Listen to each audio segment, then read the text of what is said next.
Cara, eu só fui 2 vezes no dentista. Não, mas a troca é de uma semana. Não, é a cada 10 10 dias. dias? É, então. E eu demoro pra ir, velho.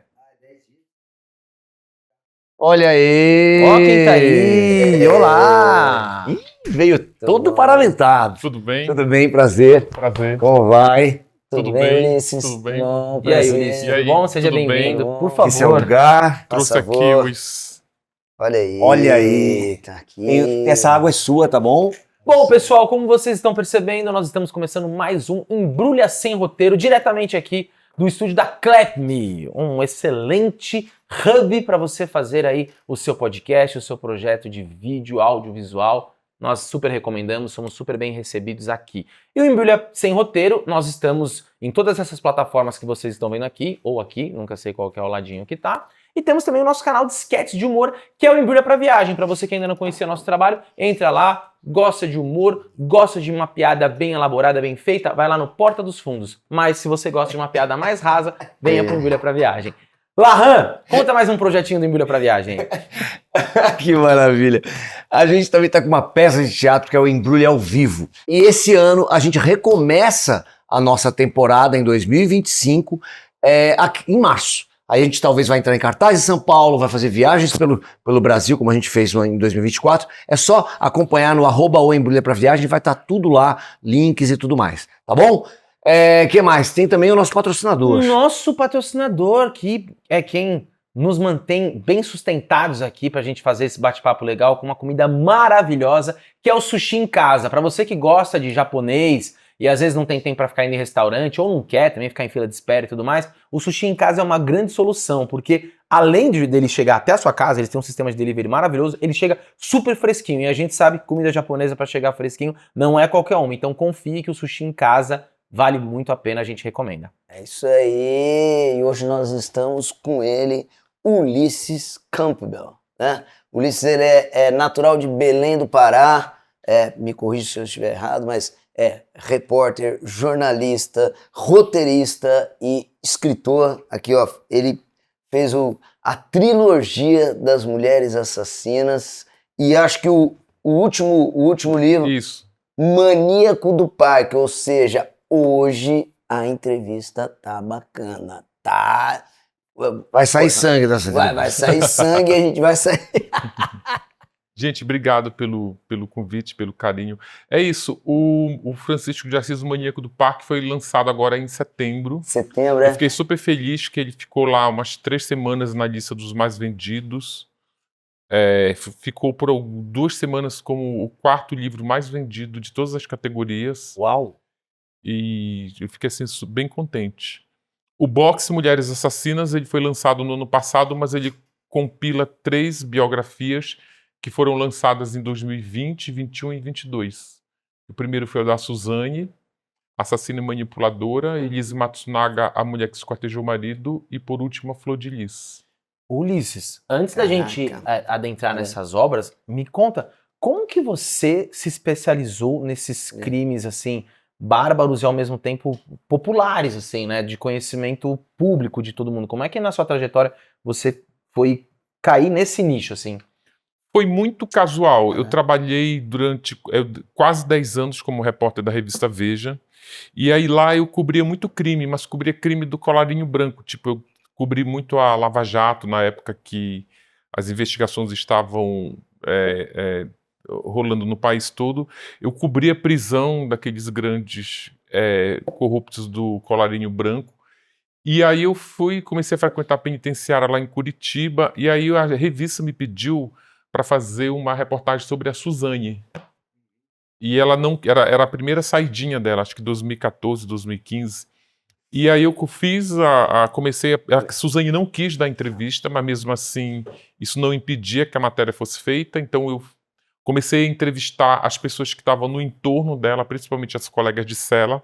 Ela cumpria pena na época em Tremembé, e aí a partir do relato dessas mulheres que cumpriam pena junto com a Suzane, eu vi que tinha um material muito rico que daria para fazer um livro. E aí, tipo, 4, 5 anos depois, eu acabei escrevendo o livro, a biografia da Suzane, que é uma biografia não autorizada. E você pode Você pode escrever uma biografia não autorizada? Não Pode, não no tem Brasil problema? pode. Já tem jurisprudência, tem decisões do STF de que você pode fazer biografia não autorizada, você não precisa consultar a pessoa. Alguns países não podem, alguns países têm que ter autorização, mas aqui no Brasil não. Ah, é? Inclusive, as biografias não autorizadas, ela tem muito valor no mercado. Olha, Tem muito mais valor no mercado editorial do que as biografias autorizadas. Teve uma polêmica, não sei se vocês lembram, o Roberto Carlos conseguiu Isso. tirar uma biografia, É, mas foi a partir daquela celeuma jurídica que se criaram várias jurisprudências dando liberdade para o É. jornalista. E aí pode voltar em circulação a biografia dele ou não? No caso da dele, eu acho que ele fez um acordo. Eu não Entendi. lembro muito bem como foi a... Acho que não voltou. eu acho que não voltou. Ele fez um acordo com o escritor. Acho que é Roberto Carlos Sem Limite, uma coisa assim. Eu acho que é. e uma dúvida que eu tenho, quando você escreve uma biografia não autorizada, ela entra como uma ficção? Ou não? Não, ela entra como... Ela entra na categoria não ficção. Todos os meus livros são na categoria não ficção. Uma biografia é um livro-reportagem, então ele é feito a partir de pesquisa, de entrevistas, de depoimentos. Eu prefiro que esses assassinos, essas assassinas biografadas, não tenham voz no livro. Tipo, eu tenho que procurá-las por obrigação jornalística. Estou fazendo um livro, você quer participar? Todas elas disseram que não. A Flor de Lis, depois que o livro foi publicado, ela pediu para ser entrevistada, e aí nessa ampliação, nessa versão que está no box, que é uma versão ampliada e atualizada, eu acabei colocando uma entrevista sim, com ela viu. no final do livro, mas ela não interfere, porque o maior problema da participação do biografado nas biografias não autorizadas é que eles acabam interferindo muito, né? Porque o barato da biografia não autorizada não é o que a pessoa está falando dela própria, é o que as pessoas estão falando dela. São as versões, né? São as versões, exatamente. E aí, é dúvida mesmo.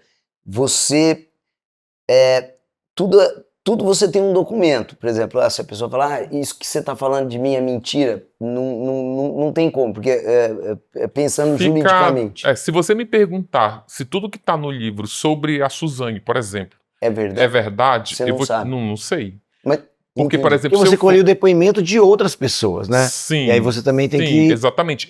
Como as pessoas em tua volta veem você.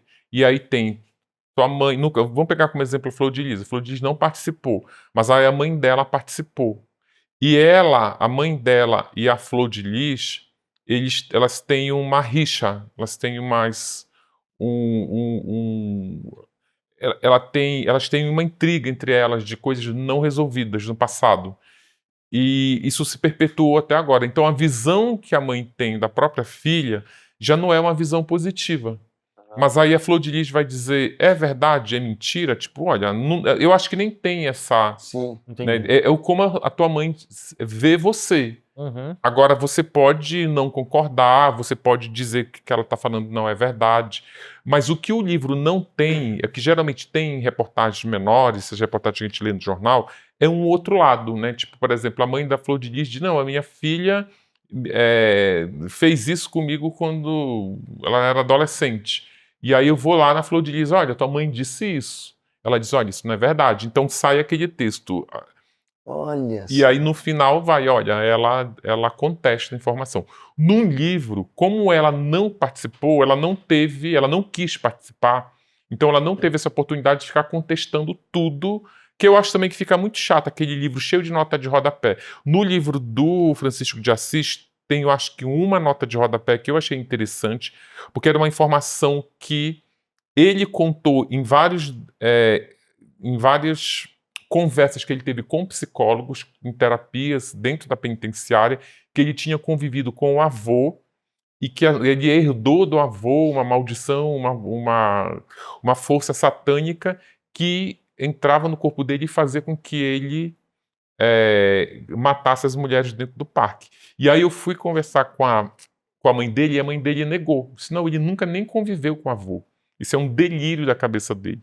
Mas o que eu faço? Eu conto toda a história que o Francisco diz, que viveu com o avô, o que ele fazia com o avô, de rituais supostamente satânicos que ele fazia com o avô.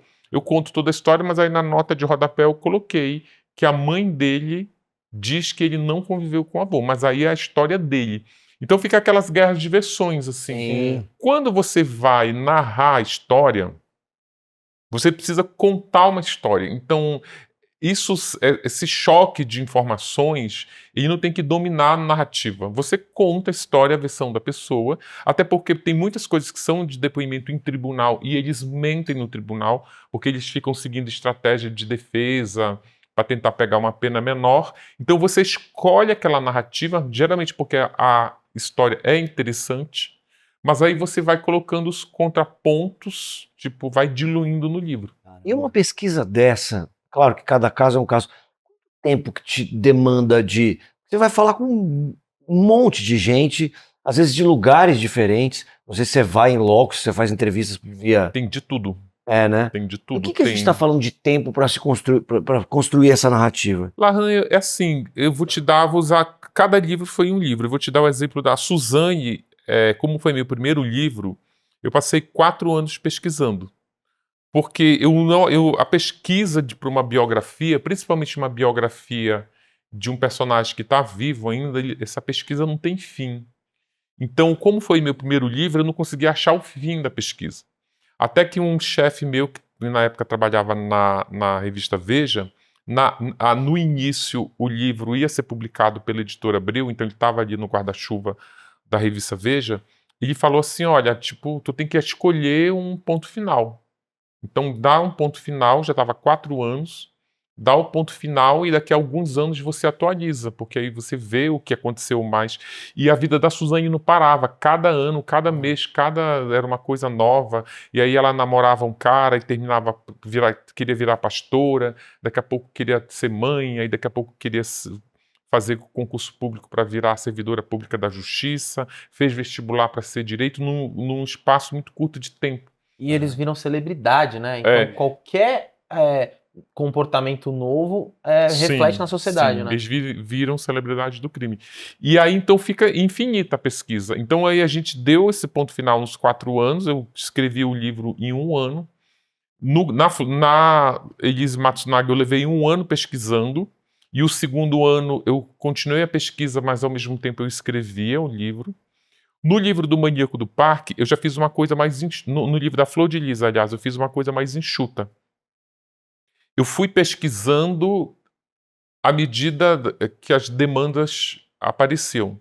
Então eu não fui assim, sair pesquisando tudo, para desse tudo eu extrair o que queria para o livro. Porque aí sobra muita coisa. Eu vi no livro da Elisa, da Suzane. O da Suzane tinha material para 3 livros, mas aí vem com aquela imposição da editora, tem que ter menos de 300 páginas, para isso tem que ser um livro comercial, ele tem que ter uma linguagem mais acessível, então sobra muita coisa. Então, para eu não desperdiçar muita coisa, eu fui já enxugando, tornando a pesquisa mais pontual. Sei. E aí, nele ficou quanto tempo todo o pacote? Do Maníaco, 1 ano. 1 ano. 1 ano. A Flor de Lis durou... A Flor de Lis já foi uma outra coisa, porque a Flor de Lis foi o livro mais tenso que eu fiz, porque eu estava pesquisando ele, eu tinha um prazo para entregar ele tinha que ir no mercado, ele tinha que ir para o mercado em 2022, só que ela não tinha sido julgada, ela estava com o julgamento marcado para maio de 2022. Para ela entrar na trilogia Mulheres Assassinas, ela precisava ter uma sentença condenatória, porque senão eu ia dizer que ela era uma acusada de assassinato, e isso enfraquece muito a narrativa, se ela for uma acusada, se ela não tiver uma sentença. E aí o julgamento foi sendo adiado, de maio passou para julho, de julho passou para outubro, de outubro passou para dezembro, no último dia do ano letivo jurídico. Então, eu ficava fazendo o livro ao mesmo tempo em que estava toda essa tensão, vai ser julgado ou não vai ser julgado. Parecia que ela não ia ser julgada em 2022, aí ficou uma discussão se o livro seria lançado sem o julgamento. Eu disse que não era viável isso, porque o livro enfraqueceria.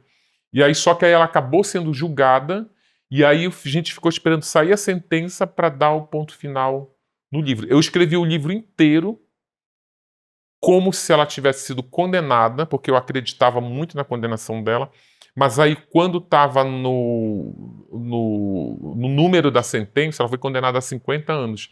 Eu coloquei 2 xizinhos. E aí eu saí escrevendo, olha, foi condenada a X anos e continuei escrevendo, deu o ponto final, só esperando o martelo da justiça bater.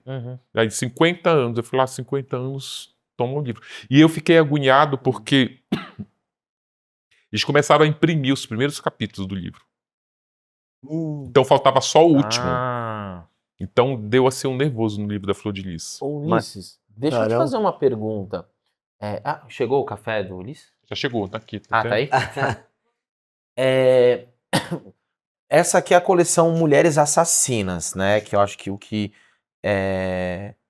deixa elas em comum são que todas elas se envolveram num assassinato. E relacionado a familiares. Mas me corrija se eu estiver errado. Mas no caso, diferentemente da Flor de Lis e da Suzane, a Elise foi um assassinato passional. E as outras duas foram premeditadas. Todos os 3 foram passionais, porque o assassino, a premeditação, o que determina se o crime é passional ou não é a relação que o assassino tem com a vítima. O fato de ser premeditado ou não ser premeditado não altera esse rótulo do crime passional. O que difere elas é que a Suzane, ela realmente planejou o crime junto com Daniel. Ela matou os pais para ficar com a herança, para viver o romance com o Daniel Cravinhos. A Elise Matsunaga, ela foi julgada e ela defendeu no tribunal a tese de que ela não premeditou. Tem uma frase até curiosa, eu até acredito nela, que não foi premeditado. Tem uma frase curiosa que ela diz que se ela tivesse premeditado a morte do marido, ela teria matado o marido na floresta, porque eles faziam muito caça, safari, né? caça, eles se metiam no Xingu pra... Obrigado. Obrigado. Deu muito café, né? Ela alega que ela teria planejado... Ela diz assim, se eu realmente tivesse planejado, eu teria... obrigado, viu? Eu teria dado um tiro com uma espingarda no meio da floresta do Xingu. Eles tinham feito um safari um pouquinho antes ali. E isso é verdade, deixava o corpo lá, ninguém ia achar, tipo, se perdeu na floresta. Fala que foi um tiro acidental, era uma caça, né? Mas o que fez a acusação, os promotores de acusação sustentarem a tese do planejamento, da premeditação, é que ela comprou uma serra elétrica. Caramba. E ela esquartejou o marido. Então eles disseram, para que ela comprou uma serra elétrica? E ela diz que ela comprou uma serra elétrica, eu particularmente acredito, porque eles estavam planejando montar uma adega de vinhos nobres. E ele estava contrabandeando, na verdade, vinhos nobres, e eles vêm em caixa de madeira.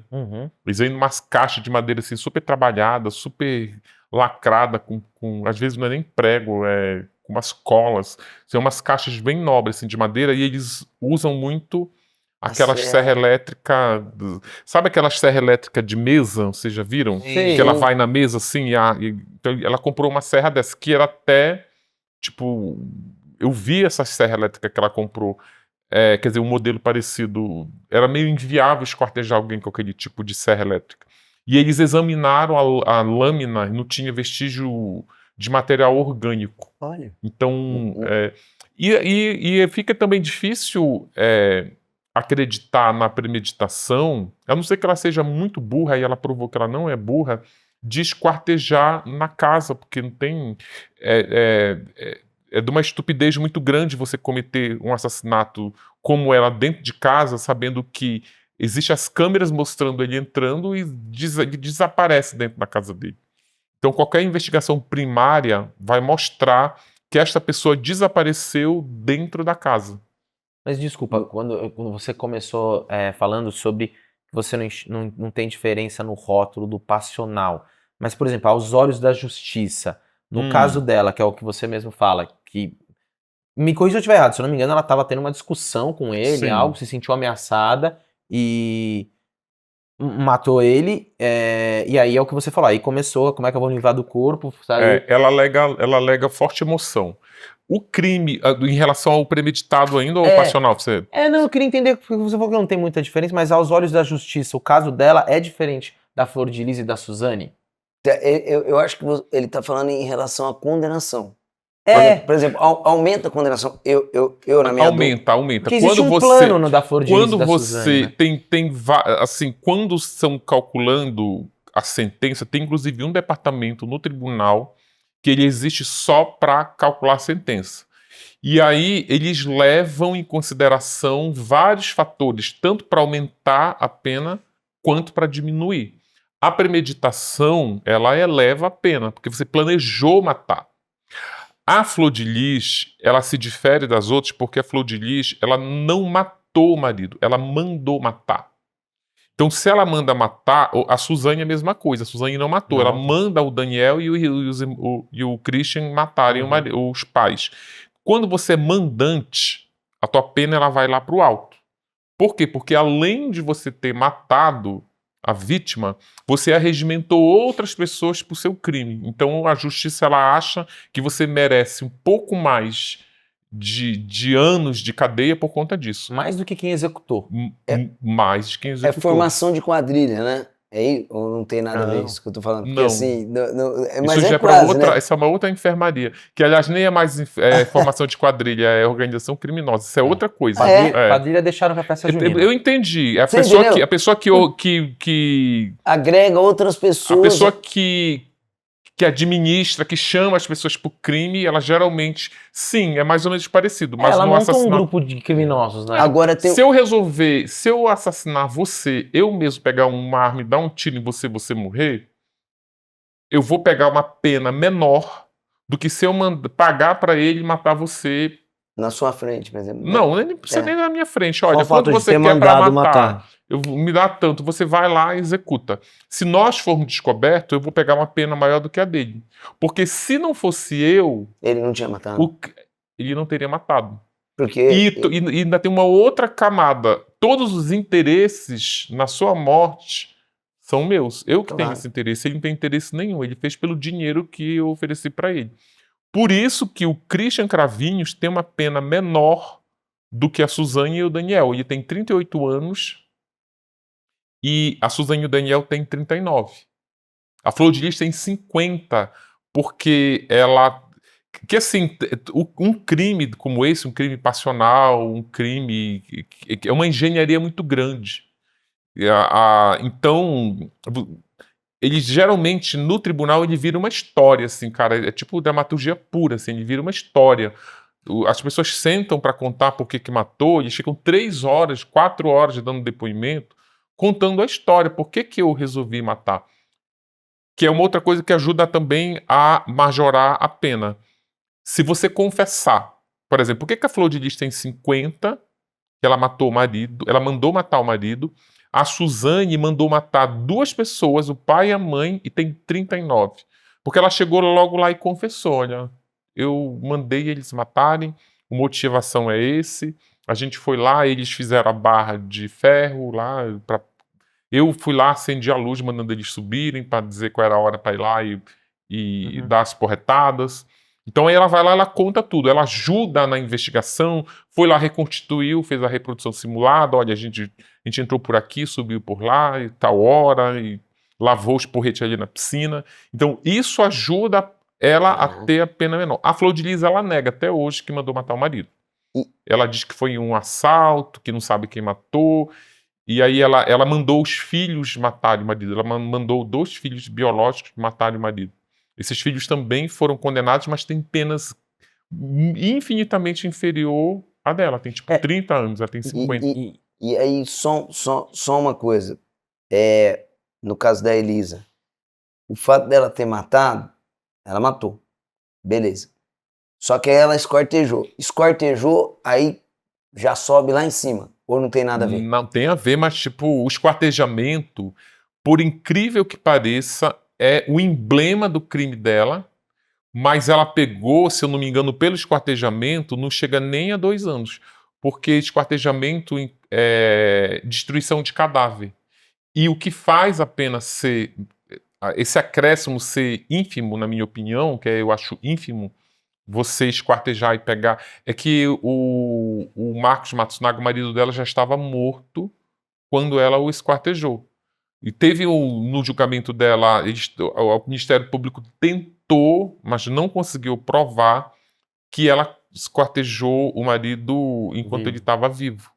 Mas ela não fez isso, a perícia provou que ela não fez isso.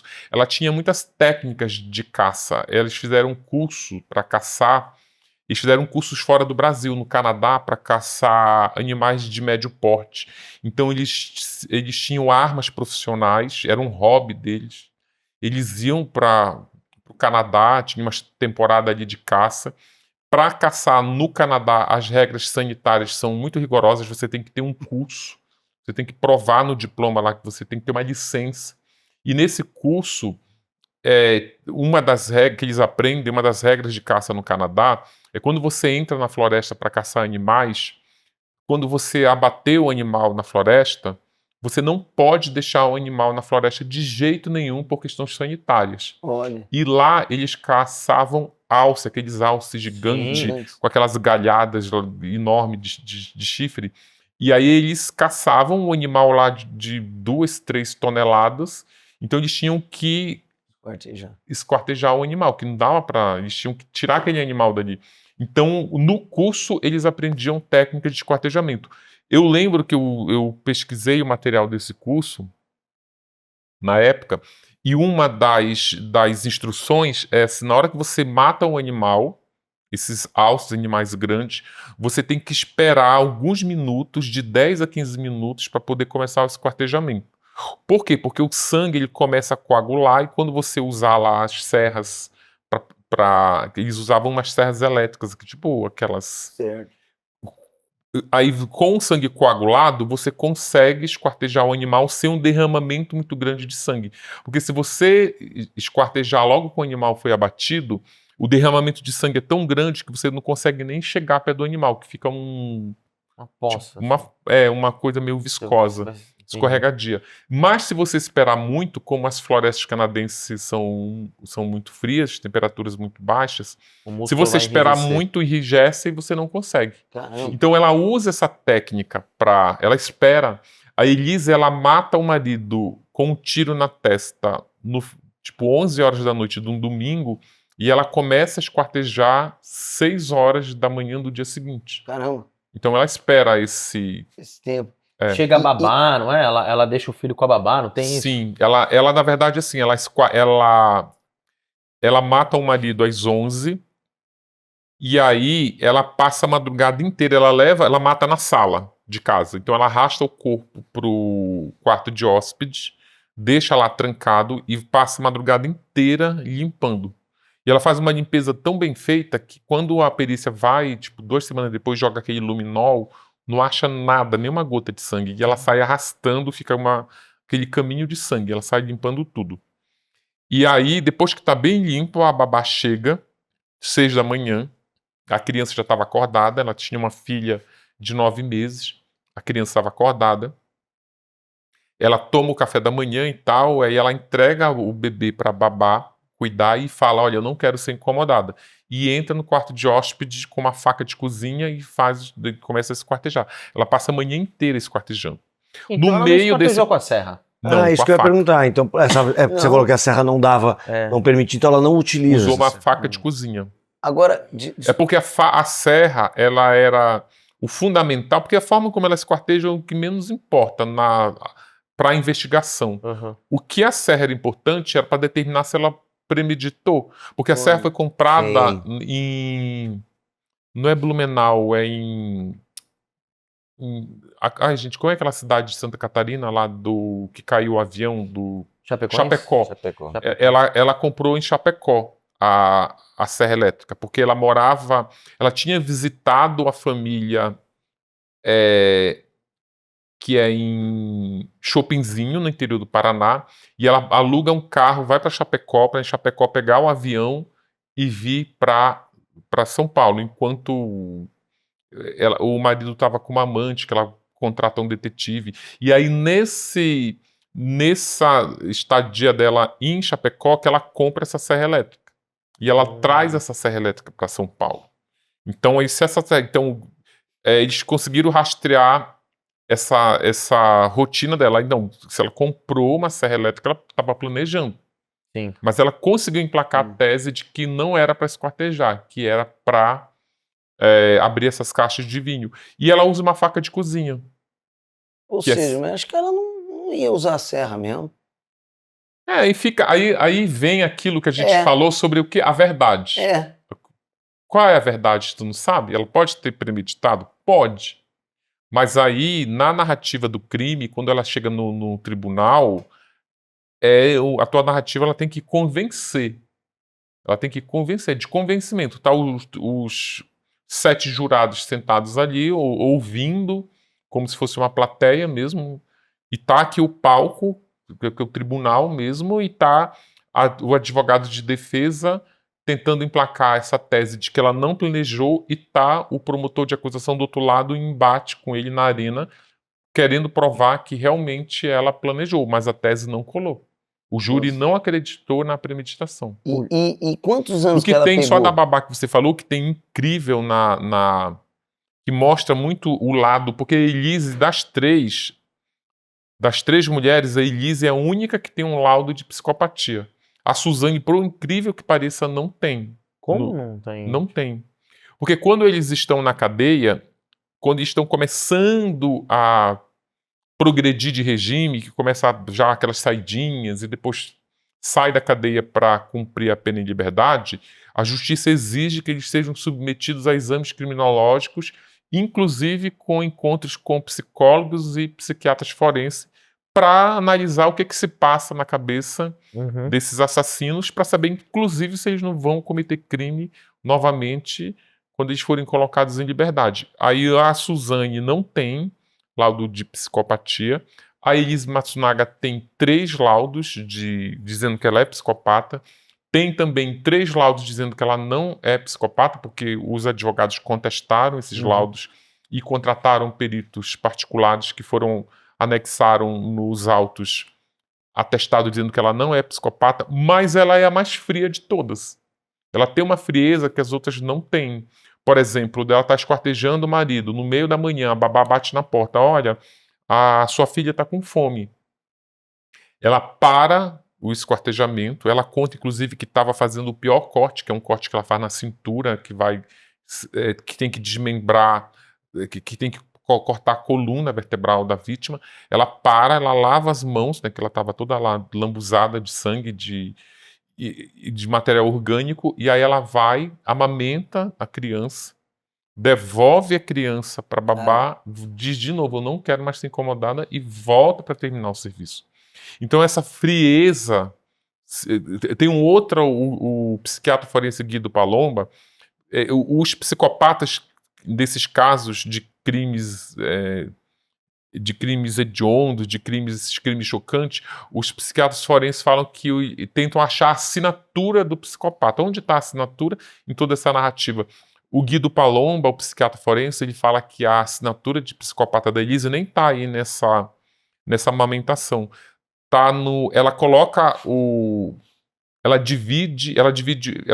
desmembra o corpo do marido em 7 partes, e aí ela divide essas partes em 3 malas de viagem, daquelas malas médias, coloca no carro, numa Pajero TR4, e pega uma estrada rumo ao interior do Paraná, que ela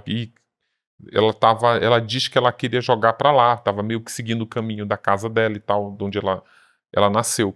E aí no caminho ela decide, já de noite, ela quer mudar de ideia, não, vou voltar para São Paulo. Então ela faz um retorno na estrada, e aí ela é parada numa blitz, porque o carro estava com licenciamento vencido. Olha. E ela para numa blitz com as malas as malas estavam no carro. O porta-mala do carro dela, que é uma Pajero TR4, é um porta-mala, a Pajero é tipo um Jeep. Então no vidro da porta de traseira, você enxerga as malas lá. Estão as 3 malas lá, uma do ladinho da outra. Então, do lado de fora, os policiais enxergaram a mala. E eles mandam ela fazer uma inspeção no carro, olha, está com o licenciamento vencido, e ela fala assim, é que o meu marido não licenciou. Eu não sei se vocês lembram que era uma época que tinha aquela inspeção Tinha uma inspeção dos carros. Era o controlar. Sim, Controlar. Ela nunca sabe. Era nessa época, e ela dá essa Inspeção desculpa. veicular. Que aí, para você fazer o licenciamento, você tinha que ter feito essa vistoria do controlar. Uns selinhos assim no vidro, lembra? Isso. E ela não tinha feito, ela explica isso, olha, porque tem que se controlar, a gente não conseguiu agendar, a gente não licenciou o carro por conta desse controlar. E ela fala, só que aí, qualquer ser humano que tenha os sentimentos altruístas, aquilo que tu sente medo, tu sente vários sentimentos básicos do ser humano, ela provou ali que ela não tem. Porque, por exemplo, se fosse eu com um cadáver no carro, sou parado pela polícia, eu acho que eu ia me urinar todo você ali, tem eu ia razão. suar, ia tremer todo e ficar nervoso. Ela não. Os policiais falam que ela estava assim, plena, sabe? Tipo, falando. E chega a ser até irônico, né? Porque os caras liberam ela. Olha, você precisa resolver esse problema, porque a gente vai liberar ela. Eles liberam ela porque ela pergunta para onde está indo. Ela diz que ela está indo para casa, voltando de uma viagem, e ela simula um telefonema. Ela chega a ligar, porque tem um registro dessa ligação. Só que ela simula uma conversa com a filha, só que a filha tinha 9 meses. Ela simula uma conversa de noite, isso dizendo, olha, não, mamãe está chegando, mamãe já está indo, mamãe parou aqui numa blitz, mamãe está indo e tal. E ela desliga o telefone e diz, é que a minha filha está com fome. E aí eles ficam compadecidos, liberam ela, e ela diz, resolve o problema do licenciamento. E ela fala, tá, eu vou falar com meu marido. Tipo assim, chega a ser irônico, porque o marido tá morto Vou falar que meu marido tá aqui atrás. O Guido Palomba fala que a assinatura de psicopata dela é Olha só. essa cena. Essa frieza, né? Quantos anos que ela pegou? Porque falaram das duas e dela não... Pois é, ela tem o crime mais escandaloso, mais impactante, porque você esquartejar alguém é de uma violência, assim, tipo, inenarrável, assim, é uma coisa, tipo, é um escândalo, assim, no crime. Cara, como você consegue esquartejar uma pessoa que tu dizia que tu amava, dormia na cama, casou com a pessoa? Ela simplesmente pegou 19 anos. Lembrando que a Suzane tem 39 e a Flor de Lis tem 50. Ela pegou 19 anos e ela ainda teve, ao longo, uns 2 anos depois, ela ainda teve uma redução de 2 anos, 3 anos, ficou com 16 anos. Não foi no dela que a defesa usou muito o argumento de um relacionamento abusivo Sim. que ela sofria? Isso você acha que influenciou nessa pena? Influencia, mas pode influenciar, eu diria. Por exemplo, a Flor de Lis também, ela vivia um relacionamento altamente abusivo. Tipo, tanto a Flor de Lis quanto a Elise Matsunaga, elas mataram 2 lixos de homens. Assim, eram homens que, tipo, extremamente violentos com mulheres.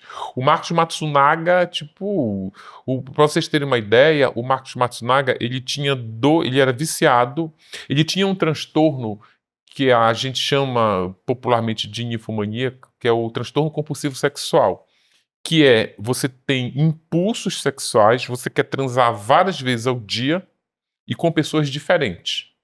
E ele ainda tinha um outro problema que chama síndrome... Ele tinha uma timidez excessiva. Então ele não conseguia chegar nas pessoas para dizer, olha, eu estou interessado em você, ou jogar um charme. Ele não conseguia iniciar um approach. Então o que ele fazia? Se ele é compulsivo sexualmente e se ele é tímido, excessivamente tímido, não consegue chegar, para onde ele vai? Com as prostitutas. Então ele ficou viciado em prostituta. Tipo, ele transava com prostituta de manhã, de tarde, de E noite. ele tinha um alto poder aquisitivo, ele podia... Exatamente. O marido de quem, desculpa? Da Elise. Elise Matsunaga. A Elisa foi uma garota de Foi, programa. um dos programas. Eles se conhecem num programa. E aí, o fetiche do Marcos logo no iniciozinho. Vocês lembram que tinha uma época que os jornais, os grandes jornais, Folha, Estadão, eles publicavam muito anúncio de garota de programa nos Sim. classificados? Sim, é E verdade. eram os anúncios, assim, até pitoresco, né? Que elas diziam que elas faziam, que elas não faziam. Tinha aqueles anúncios clássicos que elas colocavam assim, bumbum de ouro, não sei Tipo, o tinha no Isso. orelhão. Era meio piada. Era No meio orelhão piada, tinha, você é. lembra? No Um adesivinho no orelhão? É. E aí ele ia para os Engraçado. classificados, e aí o fetiche dele era, ele selecionava anúncios de mulheres que colocava assim, não faço anal. E aí o fetiche dele era tentar convencer essas mulheres a fazer sexo anal. Então ele recebia essas mulheres, ele ia de A a Z, ele pegava tanta mulher na calçada, ali naquele Baixo Augusta, ele tinha um apartamento ali na Bela Vista só para receber essas prostitutas que ele diziam que eram prostitutas de calçada, nas palavras dele, e ele tinha um flat no Itaim, tipo, mais arrumadinho para receber as prostitutas. De book rosa, assim. As de book rosa ele levava para hotéis de luxo, tipo Emiliana, aqueles hotéis mais badalados. E aí ele recebia essas mulheres que diziam que não faziam anal e ele pergunta, quanto é teu programa? Ela dizia, meu programa é R$1.000. Mas você faz sexo anal? Ela, não, eu não faço, tá lá no meu anúncio. Aí se eu te pagar 2.000? Ela diz, olha, eu não faço. Se eu te pagar o dobro, 4.000? Eu falo, não faço. E se eu te pagar 7.000? Cara, eu não vou fazer, eu já disse, não faço nem por todo o dinheiro do mundo. Aí ele puxava uma arma, apontava pra cara da mulher, e agora? Você faz? Agora eu faço, né? Nossa, meu. Tipo, era esse tipo de homem que a Elise, Desculpa, ele era da família Ioki. sim. Mas ele era ativo na empresa ou era só um herdeiro ou vendeu? O livro, na época, tipo, até para o caso ganhar força na mídia, eles diziam muito, todos os jornais diziam que ele era um dos herdeiros da Ioki, que ele era dono da Ioki, que ele era bilionário e tal. Na pesquisa do livro, o livro ele meio que desmistifica isso. Ele era um executivo da Ioki, o salário dele lá era R$25.000, que não pagava nem uma prostituta de luxo. Gente, mas como é que ele conseguia? Ele fez aí, vem assim, um dos grandes trunfos de um livro-reportagem como esse é você trazer esse tipo de esclarecimento, você trazer essas informações que desmistificam muito essas lendas. O pai dele deu entrevista para mim, o pai dele colaborou com o livro. E aí o próprio pai dele me contou que ele, depois que ele morreu, a Ioki estava num processo de venda. Não sei se vocês lembram. Ele morre entre ele morrer e a Elise pega e joga os pedaços do corpo dele numa floresta ali no município de Cotia. Entre ela matar ele, assassinar e ele ser encontrado, ser esclarecido, nesse meio tempo a empresa é vendida. A Ioki é vendida. Ela já estava em preparação de venda. Inclusive a família achava que o crime tinha a ver com... O sumiço dele tinha a ver com isso. Achava que era um sequestro. A Elise tenta emplacar junto da família essa tese de que era um sequestro. Tanto que ela matou, esquartejou o marido, já tinha jogado os pedaços do marido para os bichos comerem na floresta, e no dia seguinte ela estava na casa da família dele, consolando a família dele, dizendo que o marido tinha fugido com uma amante. E aí começaram, então é um sequestro, é não sei o quê. Na auditoria, para poder vender a Ioki, eles descobrem que o Marcos Matsunaga desviava o dinheiro da empresa. Desviava milhões e milhões e milhões. E era com esse desvio, contrabandeava vinhos nobres usando os containers da empresa, que ela fazia muita importação e exportação. E aí descobriram que ele era isso, que ele era um empresário corrupto. Caraca, Então, assim, mas desculpa, então- ele era herdeiro da família, mas ele só tinha um cargo de executivo. Ele Ou era, nem era? mas aí ser herdeiro da família... Tipo, o que é ser herdeiro da família? Você não tem acesso a... Não, tô aqui, só me perguntando assim, Tipo, ele ele não era da herdou. família, ele não era só um funcionário. Ele era da família, ele era Entendi. filho. A Ioki, ela é assim, a Ioki, ela é uma empresa, era Ioki e Kitano, vocês lembram? Era a Sim, mesma, claro. essas duas empresas que era da família, chegou a ser, assim, uma das maiores empresas do mundo de venda de alimento processado. Tinha a famosa pipoca Ioki. E aí, o que era? Essa empresa era de uma família de duas... E a família deixa para duas mulheres, irmãs. Essas irmãs herdam a Ioque e a Quitano. Essas duas irmãs, cada uma se casa com os seus respectivos maridos. Uma delas se casa com o pai do Marcos. Então a empresa não é do pai dele, vem da mãe.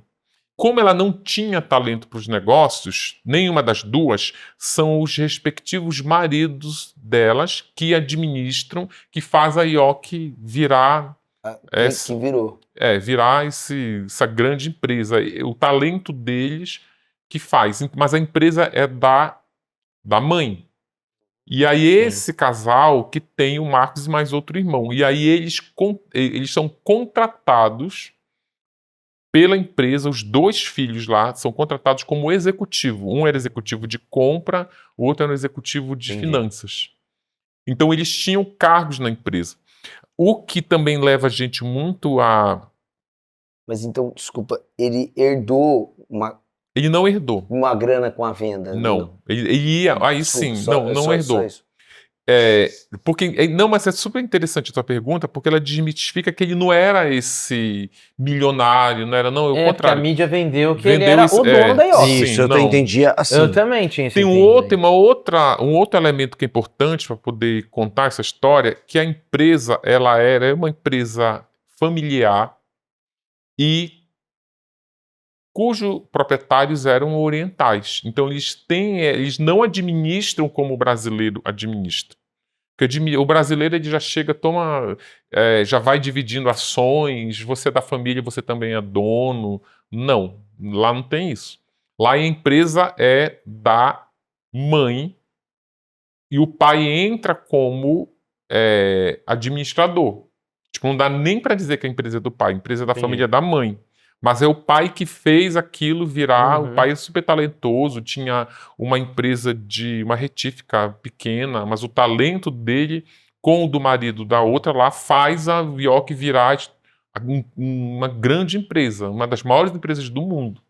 Mas os filhos de todas elas eram contratados não tem como no Brasil, já vira dono logo. Ele se intitulava como dono porque ele tinha esse narcisismo de querer dizer que ele era todo poderoso. Sim.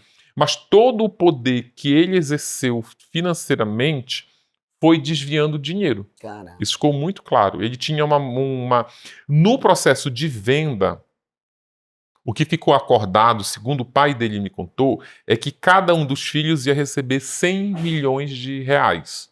E a empresa foi vendida por 1,5 bi. Cada um ia receber 100 milhões. Mas como o Marcos morreu antes da concretização da venda, esse dinheiro não chegou nem a ir para a conta dele. Ou seja, nem a Elise, nem... Ele tinha duas filhas, o Marcos tinha, uma com a Elise, uma com outra mulher, não acessaram esse dinheiro. Esse dinheiro ele foi retido porque ele morreu antes da venda. Aí a família me contou que aí esse dinheiro ficou guardado. Quando as filhas completaram 18 anos, vai ser dividido em 2. Bom. Mas 50 milhões de reais de que ele deixa, que seria a herança dele, seria essa, 100 milhões de reais. Pro estilo de vida que ele levava... Ia acabar rapidinho? Não é que acabar rapidinho, era muito pouco, porque esse era o dinheiro legal que ele teria direito. Sim. 100 milhões de reais. Mas o dinheiro que ele conseguia contrabandeando. Ele montou uma outra empresa dentro da Ioki, uma outra empresa que era clandestina, que ele fez à revelia, sem consultar a família. Nossa. E aí ele gerenciava essa empresa de exportando, importando, e a família só descobriu depois que ele morreu. Gente, é impressionante, né? São histórias que estão muito além. Realmente dá para entender o sucesso desse negócio, porque é instigante mesmo, né? A gente tem uma necessidade de entender primeiro a cabeça das pessoas que cometem os crimes, mas geralmente elas são permeadas de histórias mais emburacadas ainda, Sabe né? o que eu fico pensando? Quando você fala que a Elise tem laudo de psicopatia, eu fico pensando, cara, às vezes muitas pessoas devem ter isso, mas elas não cruzaram com um ser asqueroso desse que vai despertar isso na pessoa, sabe? Não Sim, sei, pode posso falar ser. uma bobagem.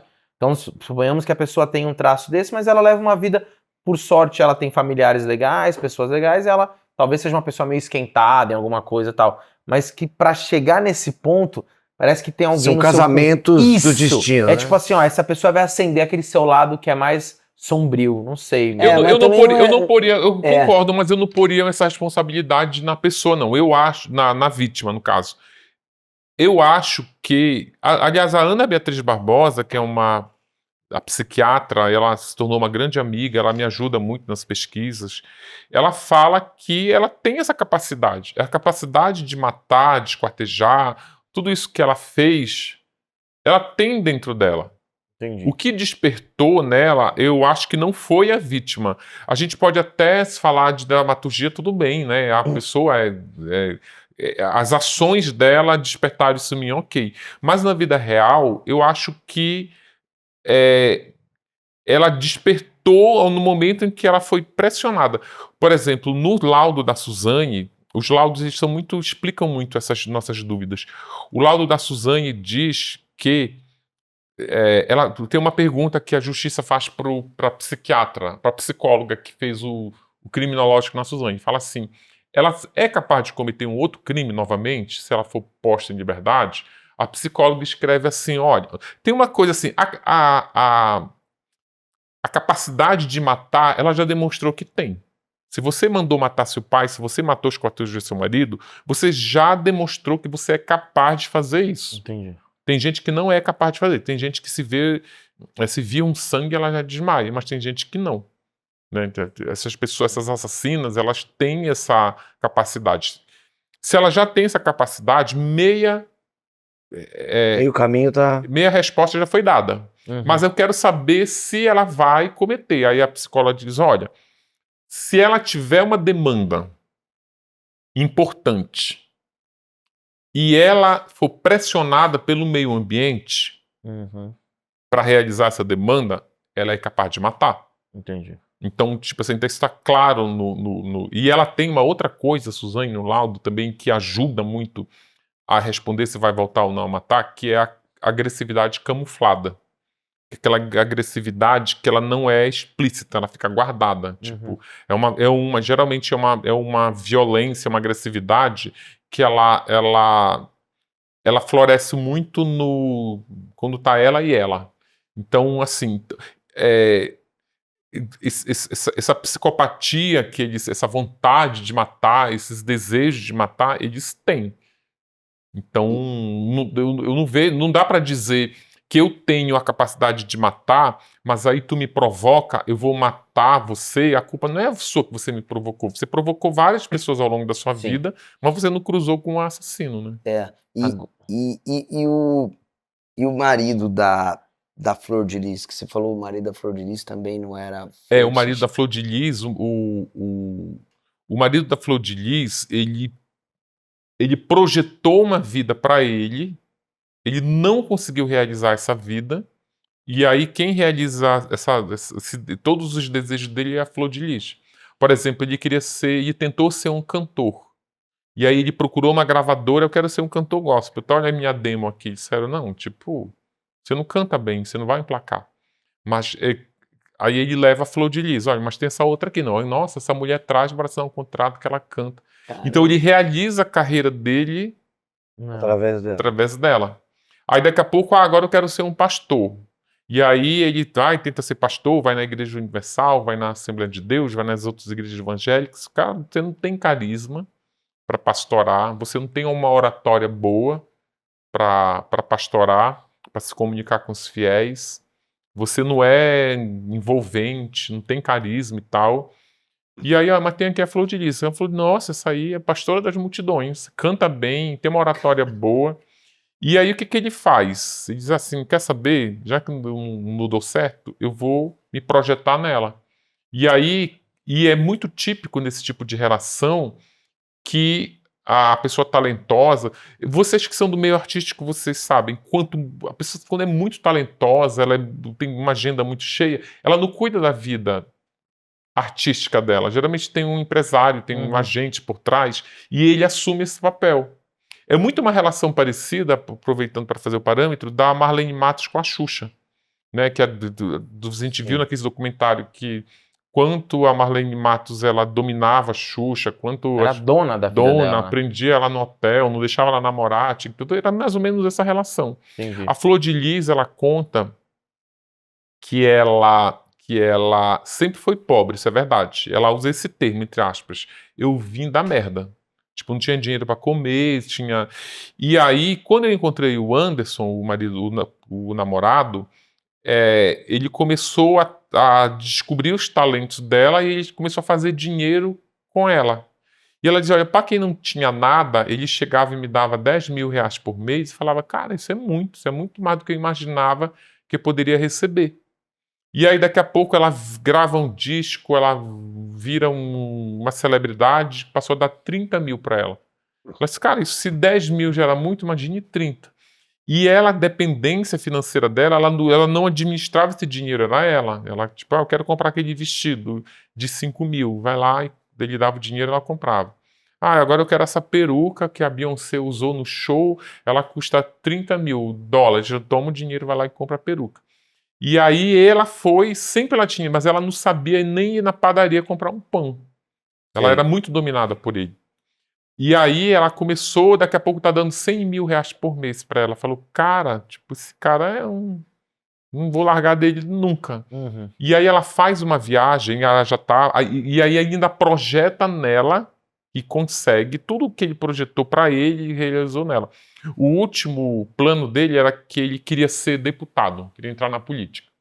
E aí, de novo, olha, você não tem talento pra política. Mas aí tem a Flor de Lis, cara. A Flor de Lis... Ele conseguiu trabalhar a Flor de Lis, ela foi candidata a deputada federal pelo Rio de Janeiro em 2018. Ela foi eleita a deputada federal mais votada do Rio de Janeiro, tudo graças ao Anderson.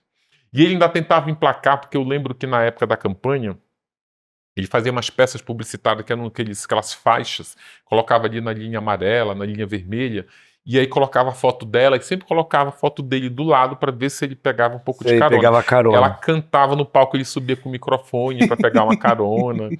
Mas quando ela não podia pastorar, fazer o culto, porque ela estava numa outra agenda, ele ia lá no lugar dela, tipo... Aí ia culto, 3 pessoas nas dele. Ia... Estava lotado, que estava esperando a Flor de Lis, e a Flor de Lis, Mãe Flor, que chamava, não vem, que não sei o que, eu vou aqui, pegava o microfone e cantava, começava a pastorar, tu via as pessoas indo embora, assim, tipo, a gente quer ver a Mãe Flor e não você. E aí, vira deputada, eles fazem uma viagem para Luxemburgo, para fazer um culto, um show, uma agenda lá, que ela foi contratada. E aí, curiosamente, no hotel, ela pergunta assim, quanto custou esse show? Ela viu que era um show assim, mais ou menos. Ele falou, esse show custou 30 mil. Ela, só isso, porque ela já era a Flor de Lis. Ele falou, a gente realmente, esse show é barato, mas eu acabei pegando esse show para você, porque aí a gente aproveita, descansa, tava ali, visitaram vários países ali da Europa e tal, a gente dar um passeio, faz uma segunda, terceira lua de mel, sei lá. E ela, é ótimo. E aí, quando eles estavam já se arrumando para vir embora para o Brasil, ela foi, tipo, separar o passaporte, o ticket da passagem aérea lá, e ela abriu uma pasta, enquanto ele estava tomando banho, e achou o contrato do show. Não tinha sido 30 mil, tinha sido 300 mil. Nossa. E aí, foi aí que... Aí vira uma chave assim, ela fala, cara, eu tô sendo enganada a vida toda. Tipo, aqueles 10 mil, na verdade, não eram 10 mil, tinha que ser 30. Aqueles 100 mil era 300, sabe? Ela começou a fazer uma conta, esse cara tá me roubando. E ela também já estava, a Flor de Lis também tinha tem até hoje que ela tá viva, a compulsão sexual, ela tinha isso também, ela tem. E aí ela já estava namorando um outro cara lá do gabinete dela, que ela já era deputada na época. E aí ela decide, eu preciso me livrar deste homem. Só que em vez dela se separar como qualquer mulher faria, a maioria das mulheres faz, ela esbarrou num conflito religioso. Ela não conseguiria seguir com a carreira de pastora se ela fosse uma mulher divorciada. A religião, ela aceita a viúva, mas não aceita a separada. Então, o que ela faz? Manda matar. Manda matar o marido. E chega a ser curioso porque a Flor de Lis ela foi vendida para o Brasil como a mãe, a mãe de 50 filhos. Você lembra que ela vivia Eu nos lembro. programas, foi na Sim. Xuxa, na Hebe, com aquele monte de criança. Ela foi eleita deputada na esteira desse com trabalho isso de mesmo. eu tiro crianças do tráfico, adolescentes do tráfico e cuido, adoto. E ela era tida como a mãe de 50. Só que, na verdade, ela não era mãe de 50 coisa nenhuma. Ela era mãe biologicamente de 3. Ela dizia que era de 4, mas um ela tinha roubado e registrado como filho biológico. O menino descobriu até depois que o pai morreu que o menino tinha sido roubado de uma maternidade. Nossa.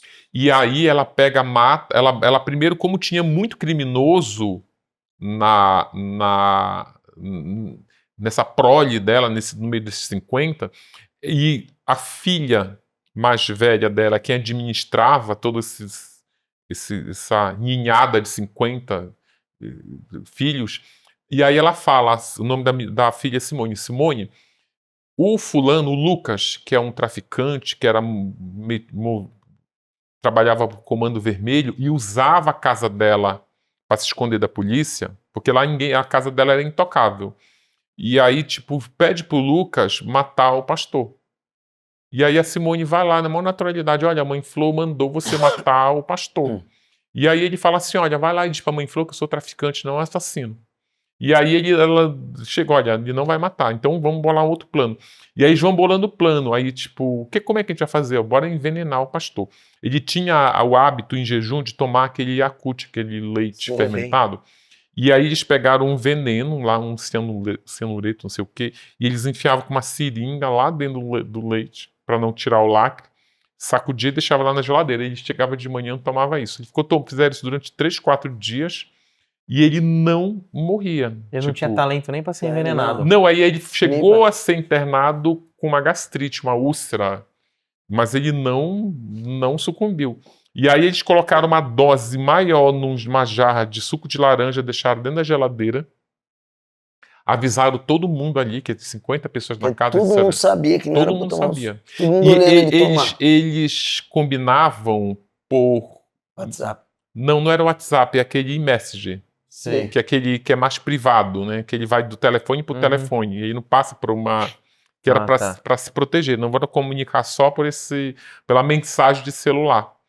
E aí, aí a mãe Flor escreveu assim, olha, ninguém toma esse suco. Porque a preocupação delas era... Só que aí a esposa de um dos filhos adotados dela chega na geladeira, toma um suco, a mulher vai parar numa UTI. Um gole do suco, a mulher... O pastor foi lá, tomou o suco, não aconteceu nada com ele. Rapaz. E aí tipo, começou uma... Aí nesse negócio de estar trocando mensagem, o pastor deu um celular para um dos filhos adotivos, que era um celular novo que ele estava pedindo, e pediu para ficar com o celular desse filho para dar para um outro filho. Só nisso, enquanto ele estava com o celular, mandaram a mensagem no celular que já estava com ele, escrito assim, olha... Montou um Danone. Era um frango. Disse, olha, tem um frango batizado, o pastor vai comer um frango. Aí o outro respondeu assim, não, esse cara é um touro, ele não morre. Não, com esse frango agora ele vai morrer. Porque ele vira para um outro filho, que porra é essa aqui? Tem um plano aí, né, pra te envenenar. Ele falou, o quê? Só que aí tinha uma... Gente, mas desculpa. Ele não tinha... Ninguém gostava dele? É quase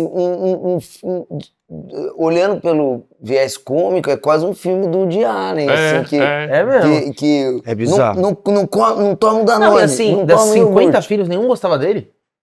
Não, alguns gostavam, tanto que falavam, vamos colocar só um pouquinho, só pra dar vazia. Tanto que esse fala pra ele, né, esse é o Misael, que era um meio braço direito, tem. Só que aí, uma semana antes, ele tinha muito bandido, assaltante, tinha de tudo na casa da Flor de Lis. A casa dela era um abrigo para criminosos. Ela montou, na verdade, aí sim, uma organização criminosa, mas ela disfarçava que era todos meus filhos. E aí, o pastor, além disso, o pastor, ele só negava imposto. Então, ele pegava dinheiro como o dinheiro dele era irregular, ele não depositava no banco. ele levava malas de dinheiro, mochilas de dinheiro para casa, do dízimo, aquelas coisas lá da igreja. E aí, na véspera dele de receber essa mensagem, uma das filhas adotivas dele furtou um dinheiro da mochila. E aí ele fez lá, junta todo mundo aqui, olha, meu dinheiro foi roubado, foi furtado, cadê? Descobriram que foi ela e ela foi punida, ela foi expulsa de casa. Tu tá fora da casa. E aí a Flor de Lis, não, pelo amor de Deus, traz ela de volta, é só ela que sabe fazer minha peruca, é ela que me monta melhor, que me faz a melhor maquiagem, por favor, traz ela. E aí o pastor disse não. E aí não trouxe ela. Então, na cabeça do pastor, quem estava tentando envenenar era essa filha. E aí o que ele fez? Ele chega a essa conclusão, quem está matando ela. Então vamos fazer o seguinte, chama todo mundo, traz ela de volta, e aí ele faz uma roda lá com todos os filhos, diz, olha, eu não vou ser agora um outro pai, não vou mais, desculpa por tu ter te expulso de casa e tal. E aí, só que aí o plano ainda precisava acontecer. Falou, preciso me livrar desse homem para poder tomar conta da minha vida. E aí já estava essa lambança de envenenamento, recebeu a mensagem. E aí o filho mais velho dela, o Flávio, fala assim, olha, é o seguinte, esse plano está muito atrapalhado. Lucas, tu lá que frequenta a quebrada da favela, vai lá e compra uma arma, traz essa arma para cá. Mãe Flor, no dia tal, leva o pastor para dar uma volta na cidade. Ela dá a desculpa de que não tinham comemorado o aniversário de casamento. Bora comemorar atrasado, então tira. Quando você estiver chegando de volta no meio da madrugada, você me manda uma mensagem aqui, estamos chegando, que aí eu já recebo ele na garagem de casa simulando um assalto. E aí, quando ele chega com o carro junto com ela, ela sai primeiro.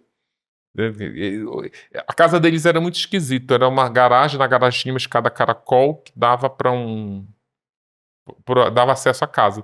E aí isso, quando eles trocavam de roupa, a família era uma família muito esquisita. Do lado da garagem tinha um closet que eles tiravam. Ele já chegou do carro, tirava toda a roupa, ficava toda só de cueca. Gente. E aí do lado da garagem, assim, tipo, e subia essa escada caracol. Então ele tira a roupa, fica só de cueca, ele volta pro carro, aí o Flávio vai lá e alveja ele lá com 13 tiros. Nossa. Aí desculpa, o Flávio não era o traficante. Não, o Flávio era filho biológico, ele era motorista de aplicativo. Era o filho do pastor mesmo. Não, era filho... As histórias nunca são simples, tá vendo? É isso que eu tô falando. Filho biológico da Flor de Lis, mas com outro pastor, não com Anderson. Mas a casa dela era gigante, era uma casa imensa. Não era uma mansão, era uma casa muito grande. Mas era uma casa de classe média. Não era uma casa luxuosa. Mas morava 50 lá dentro? Morava, tipo... Na verdade, assim, o livro mostra que ela nunca foi mãe de 50. A casa dela era o entre e sai. Transitavam 50, até mais.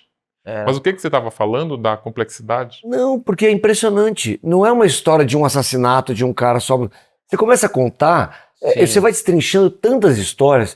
E eu estava até pensando aqui, que a gente acabou não falando, não é à toa que tá virando documentário e filmes. Isso a gente não entrou nesse lugar. A gente ainda não entrou nessa imersão porque é tão do true rico. crime no streaming. Sim. E você conta um pouquinho pra gente do que virou filme, onde você tá envolvido nessas histórias. Realmente, assim, o que eu acho muito interessante no crime eu aprendi isso com um psicanalista, cara. Quando eu estava fazendo o livro da Suzane, e aí falaram, na minha pesquisa, chegou o nome do psicanalista do Alvino de Sá, que ele tinha já estudado as maiores mentes criminosas do Brasil, em vários estados e tal. E aí, só que ele era um especialista muito inacessível, ele viajava muito e tal. E disseram, cara, ele estudou a mente da Suzane, ele montou uma banca de especialistas para estudar a mente da Suzane, teve contato com a Suzane, tinha laudos e laudos e laudos sobre a Suzane. E aí eu consegui marcar um encontro com ele, mas, cara, eu liguei agora para ele, só ia me receber dali a 3 meses. E aí eu me preparei para receber o cara que vai falar da mente da Suzane. Eu estava muito no início da pesquisa. E aí quando eu recebi ele, eu lembro que ele ficava numa sala, numa biblioteca gigante, uma mesa assim gigante. E aí eu cheguei lá, eu já estava já me arrumando para me sentar na mesa, e eu falei, pois é, né, não sei o quê. Matou a paulada, na calada da noite. Ele falou, olha, se você vem com essa ideia do crime, da violência pela violência, eu acho que você não está pronto para ter acesso ao meu material. Tipo, eu nem me sentei. O cara falou assim, porra, tipo, já me cortou. E aí ele pegou 3 livros da prateleira, você vai ler esses 3 livros. Quando você acabar de ler, você liga para minha assistente e marca uma nova. E eu digo, cara, se o cara levou 3 meses para me receber, eu já vou marcar agora, não vou nem esperar acabar de ler os livros. E aí eu descobri, lendo livros dele, que o crime é o menos importante. O mais importante, que é nesse comentário que você fez, é a história pregressa do crime. O que leva as pessoas, quais as intrigas, quais os conchavos, quais as relações que foram desenvolvidas para chegar no crime. Portanto, que eu aprendi com ele assim, olha, a primeira coisa, vai para trás, rebobina, vai para a constelação familiar, vai ver como é a relação desse crime, como foi a relação do criminoso com a mãe, com a família, com os amigos, na escola. E foi isso, é dessa orientação que vem essas histórias que eu acho importantíssimo para compor um livro. Nossa. Vem dessa. Porque, por exemplo, o crime pelo crime, aí não daria um filme, não daria uma série, não daria nada. Claro, você encerra ali, né? É o que acontece. Não, só de você conversando aqui com a gente, você já expôs uma realidade, uma coisa que, né, que se fala assim, cara. É muito mais complexo. O buraco é muito mais embaixo. Por exemplo, a Elise Matsunaga. A Elise Matsunaga, ela matou e esquartejou o marido. Então a gente sempre pensa assim, cara, o que leva uma mulher a esquartejar o marido? Não, por que ela não só matou? Qual sentimento ela teve naquele momento enquanto ela está esquartejando o marido? E aí a gente rebobina e chega numa cena na adolescência dela, em que ela tinha 14 anos, e a mãe dela, que já estava separada do pai dela, arruma um amante. Um amante não, um namorado, e bota o namorado dentro de casa. E aí este namorado começou a abusar sexualmente da Elise. E aí a Elise vai contar para a mãe.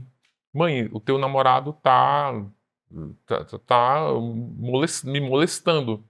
E aí ela fala, como assim? Vai lá com o namorado, né? Olha, o que isso está fazendo com a minha filha? Ela, não, eu tô fazendo isso porque ela tá me seduzindo. Ela tá jogando charme para mim. Eu sou homem, sabe como é que é?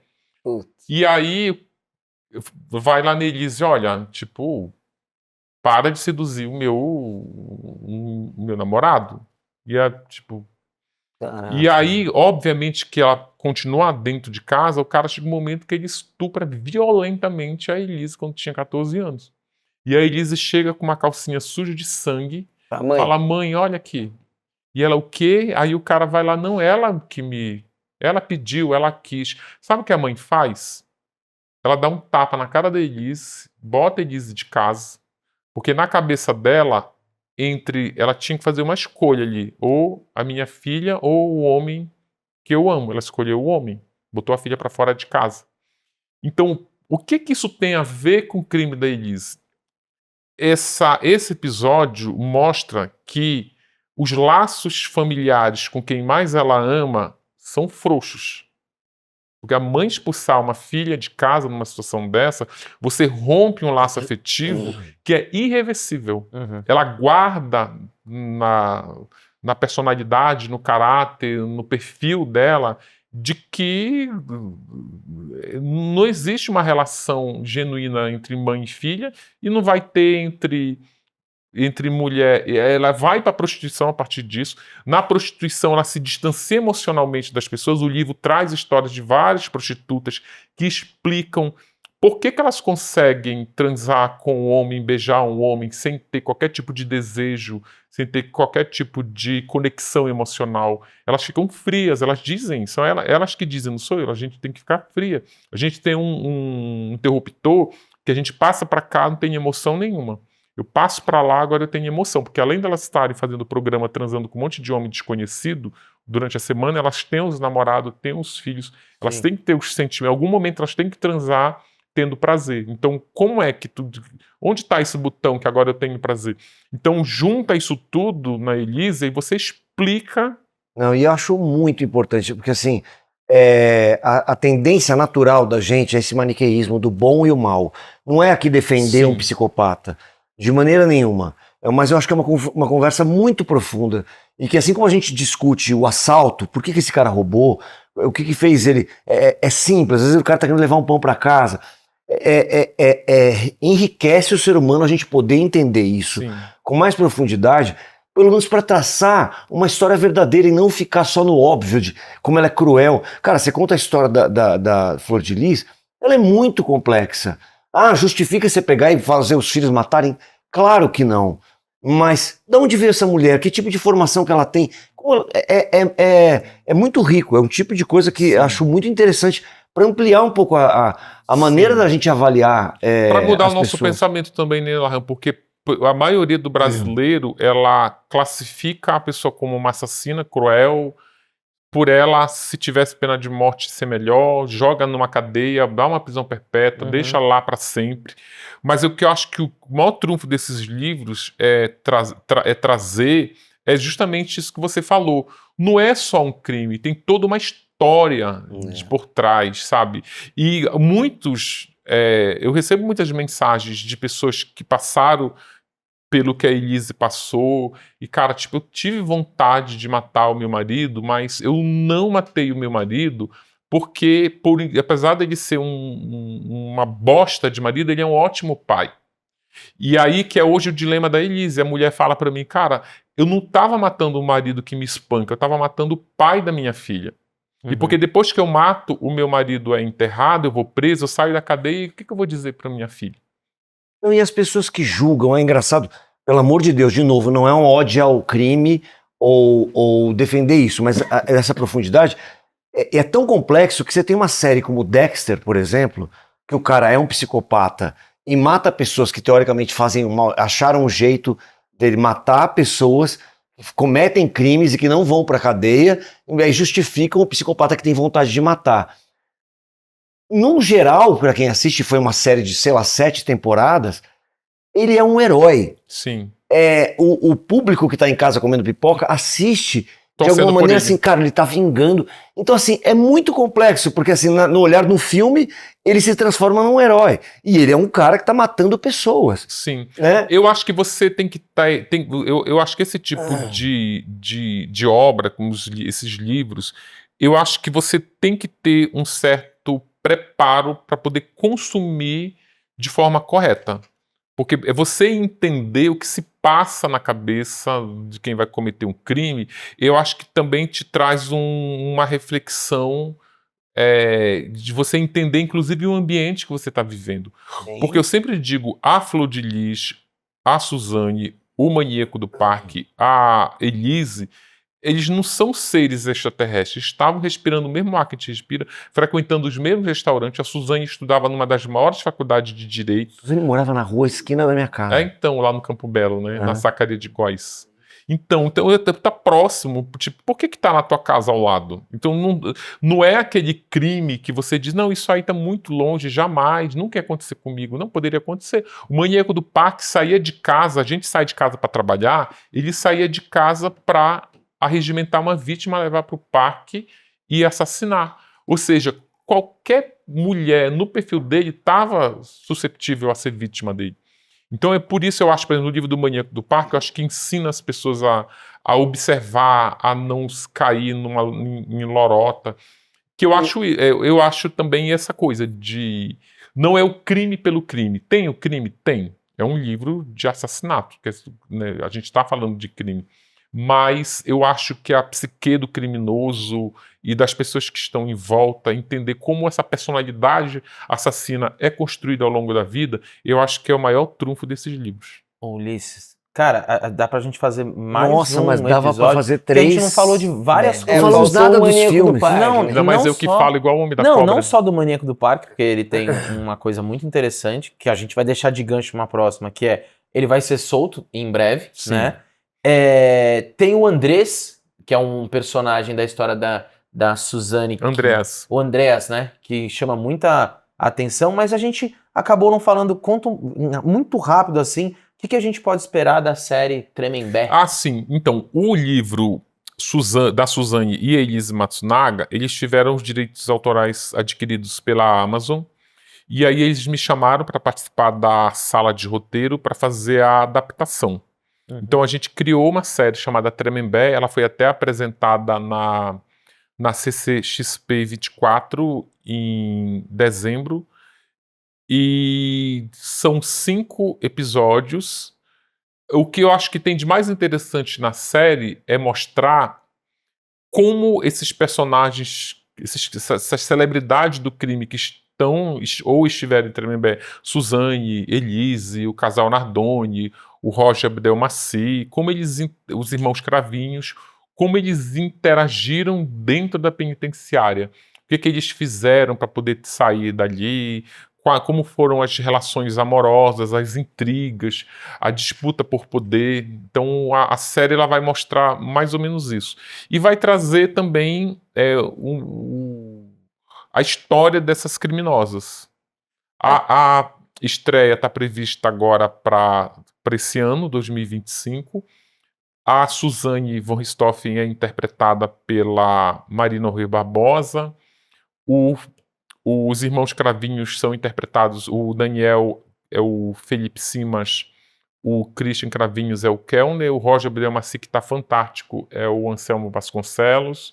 Enfim, é um elenco assim, eu acompanhei um pouco das filmagens, os atores fizeram uma entrega assim, espetacular. Legal. Eu vi já algumas coisas também, a série tá fantástica. E bom, é bom que a gente não pode falar tanto para não dar spoiler também, né? Mas é legal que você já falou um pouco do elenco. Mas tem uma coisa interessante da série, que é o que você falou, né? Você falando agora como eles se relacionavam lá dentro. Porque quando acontece o crime, até eles serem condenados, julgamento, a gente fica sabendo de tudo. Depois que é preso, sim, você não tem acesso, né? Você pega o caso do Robinho. Não tem mais notícia do Robinho. Também tem. Tremembé meio que vão as celebridades que não podem. Não é isso, Robinho né? tá em Tremembé também? Tá em Tremembé. Na verdade, o Tremembé vira o lugar onde essas pessoas que viraram meio celebridades do crime ou são celebridades acabam indo, né? Sim. Deve ser, vira uma muito interessante. O Robinho, a Flor de Lis, eles já eram... A Flor de Lis não tá em Tremembé, tá em Bangu. A Flor de Lis e o Robinho já eram celebridades, assim como o goleiro Bruno, já eram celebridades antes do crime. Aí eles mantêm aquele status de celebridade, né, reforça como criminoso. A Suzane, o casal Nardoni, o Alexandre Nardoni e a Ana Carolina Jatobá, que jogaram a Isabela da janela, e os irmãos Cravinhos, eles se tornam celebridades a partir do crime. Então, é verdade. Então, mas Tremembé é isso. Qual é o perfil da penitenciária Tremembé? Não é uma prisão. Tremembé é um complexo. São 5 penitenciárias. 2 delas, que não são de segurança máxima, elas abrigam, a rigor, os presos que não sobreviveriam em outra penitenciária. Por exemplo, pedófilo, policial que comete crime, assassino de criança, quem mata o pai, quem mata a mãe. Então esses crimes não são aceitos pela comunidade carcerária. Estuprador não é aceito. Sequestrador que recebe o dinheiro do resgate lá e mata a vítima também, fere lá, viola o código de conduta, que até a bandidagem tem os códigos de ética deles. Então vão para Tremembé, porque em Tremembé tá lá um monte de mãe que matou a filha, um monte de filha que matou os pais. Então eles acabam ali se equiparando, sendo iguais. Como ela já tem esse perfil de ser uma uma penitenciária onde estão os presos que não aceitam, vão também a Suzane e Verdilis. não, e os Elise. irmãos Cravinhos, Ah, eles vão para lá porque eles mataram, eles não iam sobreviver também, tá lá. A Elise vai para lá porque já era preso de mídia. O Roger Belhamaci também vai porque é preso de mídia. Então eles aproveitaram esse perfil mais Nutella de penitenciária para colocar os presos de mídia. Mas não é fácil ir para lá. Por exemplo, o Rony Lessa, o assassino da Marielle, ele fez uma delação premiada e impôs como condição ir para Tremembé, levaram ele para Tremembé, mas não colocaram ele na prisão onde estão as celebridades do crime. Colocaram numa outra, porque eles acham que nem lá ele sobreviveria, por exemplo. Então, eu acho que a série também ela vai desmistificar um pouco essa ideia que a gente tem lá de Tremembé. interessante, cara. Legal. Ulisses, de verdade, é o que eu falei, daria mais uns 5 episódios com você, porque é isso, são muitos Total. desdobramentos, né? E parabéns pelo seu Muito trabalho. obrigado. Sucesso aí, gente, ó. Então, ó, fiquem atentos aqui, ó. Esses livros todos. Onde dá para as pessoas encontrarem, Ulisses? Cara, estão todas as livrarias, tá na Amazon, tem a versão e-book, agora entrou a versão audiobook do Maníaco do Parque, as Mulheres Assassinas tem. O box Mulheres Assassinas, ele traz os livros já ampliados e atualizados, mas eles estão, o da Suzane e o da Elise Matsunaga já vende separadamente, atualizado. A Flor de Lis separadamente só tem o antigo, quem quiser o da Flor de Lis atualizado só no box, mas mais pra frente também eles vão disponibilizar. Mas é isso. E dá pra Aí a encontrar- série vai estar disponível no Prime Video nesse ano ainda. E dá para saber sobre tudo isso, inclusive sobre o lançamento da série, nas suas redes, que são... Sim, Ulisses Campbell. Mas o perfil no Instagram onde eu não é interessante. Os livros têm um perfil que chama Crimes do Brasil. E aí tem fotos, tem entrevistas, tem material extra, tem tudo o material da série também. Legal, então para quem quiser acompanhar, no @Crimes do Brasil. Crimes do Brasil. Eu também queria, só para falar um pouco da ficha técnica do filme que eu falei dos atores, o filme é dirigido, a direção geral é da Vera Egito. Os roteiristas, além de mim, que é na sala chefiada pela Vera, tem a Juliana Rosenthal, a Thaís Berbi e a Maria Isabel Iorio. Como eu sou autor dos livros, muitas pessoas pensam, ele escreveu a série sozinho. Nunca. Tipo, é um grupo, é uma equipe. Que legal, muito Maravilha. legal você fazer essa observação. Ó, quem sabe você não volta logo, hein? Porque Exato. é muita coisa pra Eu tô falar. curioso aqui com várias coisas Eu já. sou Quando que ele nem- falou que tinha dado, sobrou, sei lá quanto material da Richthofen, eu falei, cara, tinha que ter escrito 3 mesmo, porque as pessoas se interessam. E vai dar, daqui a pouco dá pra fazer um outro. Dá. Eu já assinei um contrato para escrever um outro livro que complementa. Porque o livro da Suzane, como foi meu primeiro livro, eu não considero uma biografia completa. Por exemplo, Elise, a Flor de Lis, o Maníaco é completo porque tem a infância deles. Tem até antes deles nascerem, como eram os avós. A da Suzane não tem. Então eu vou fazer um outro livro que aí vai trazer mais a vida pregressa dela, dos irmãos Cravinhos e a vida dela atual. Mas esse livro é só para Jaque. 2026. Maravilha. É isso aí. Ulisses, muito obrigado pela sua Obrigado. presença, viu?